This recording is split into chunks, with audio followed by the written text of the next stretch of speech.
So often you hear us talk about right plant for right location, and typically we're more concerned with the environmental conditions that we're going to put a plant in.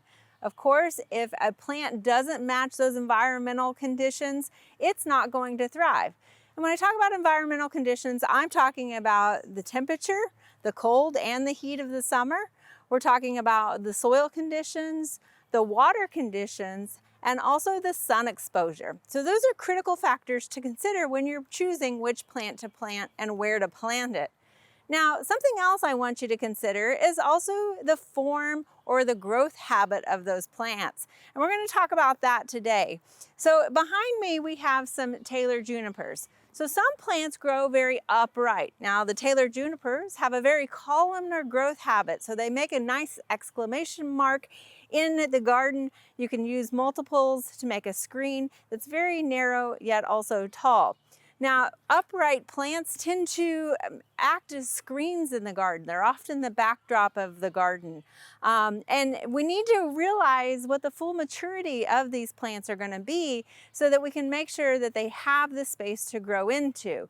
So whether you're looking at a Taylor juniper or something like a deciduous holly that's just behind the Taylor junipers, where it's going to get more of a larger mass on top of it, or something even grander like a pecan or walnut tree that needs even more extensive space, but it's going to provide you with a lot of shade, the form and the growth habit of those mature plants are important. So now let's go take a look at another growth habit.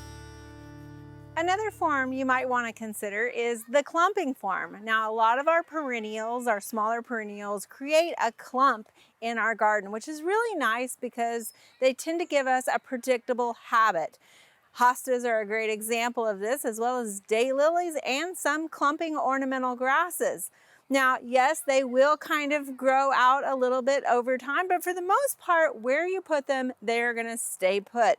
Now, again, all plants have a little bit of variability. Even within hostas, you can get some very small mouse-eared hostas or some quite large hostas. So do keep in mind the space that it's going to need to mature. But for the most part, on clumping plants, the nice thing is they're going to stay put.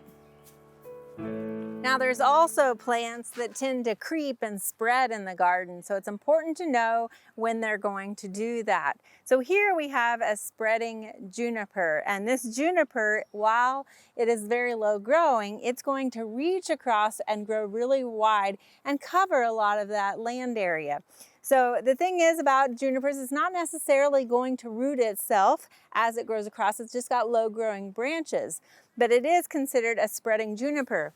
Now, we also have plants like this herbaceous plant known as moneywort that acts as a ground cover.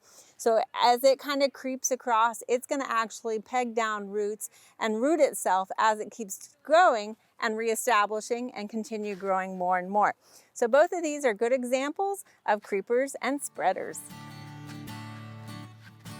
And then finally, we also have vines. Now, it's important to know how your vine is growing because not all vines grow the same way, and how it grows can dictate which type of support you need. But vines want to spread out, so you might see that they're growing across the ground. If they're not supported, they might be growing over plants, but ultimately, most vines are wanting to grow up. Now, vines work well in the landscape. They can be used as a screen, as we've done here, in a very narrow space where maybe you can't quite fit an upright form plant in. So this is why it's important to consider the shape and the form of the plants, not just the environmental conditions, when you're choosing the right plant for the right place. Because you're not just picking a plant as it is in the container, you're picking a plant that's going to be successful in the future.